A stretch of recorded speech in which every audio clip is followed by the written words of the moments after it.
On this video, I'm going to share with you guys simple way to make biscuits at home. Mothers with little kids, this video is for you. With the way things are expensive in the market, you need to start making your own, okay? Watch the end and also help me to share.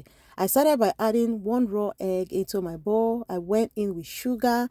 This is about 5 tablespoons of sugar, and then I mix it up nicely like this. Once I'm done mixing it like this, next I'm going to be adding coconut oil. You can use sunflower oil, groundnut oil, whichever one you have. I added about half cup of it. I went in with vanilla extra. You can add any flavor of your choice, and then mix it up nicely until you get this texture. Next, I am going to go in with self-rising flour. You can use any other flour you have. If you're not using self-rising flour, add baking powder on it. But because I'm using self-rising flour, I'm not going to be putting baking powder. So I filtered 2 cups of self-rising flour into it, and then I'm adding 5 tablespoons of pig milk, dry pig milk into it, and then I'm going to mix up the ingredients nicely.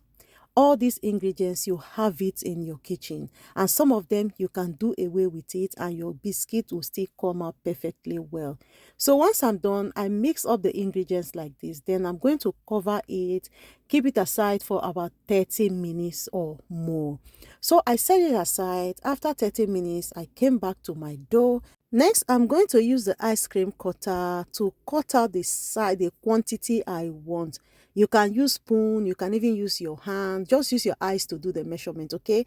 And then I use my hand to mash it up like this, roll it up like this. So you can do any design you want, any shape you want, whichever one you can do.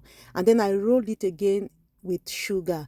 Remember, I didn't put too much sugar when I was making it because I wanted to add sugar on top of it like you're seeing, and then place it in a flat surface like this. Use your fork to give it a design, so you don't need to buy all this design in the market. You can use your hand to form your own design, and it's going to come out nicely just like this. Use your fork to mash it up down a little bit, and then use your hand to just pinch the tips like this. This is how it's going to look, and then I bake it in the oven for about 15 minutes. I set the oven 150 degrees, and then that is it. My biscuit is ready. This is really simple and easy to make, guys. Try it, you are going to love it. I always bake biscuits. When I run out of biscuit at home, I will just go to the kitchen and make another biscuit instead of buying from the shop. Just take a look at this biscuit. It really came out nice and the kids really love it. Look how it is inside, soft on the inside and crunchy on the outside. Now tell me, are you going to make your own as well? Let me know in the comment section. See you all on my next one.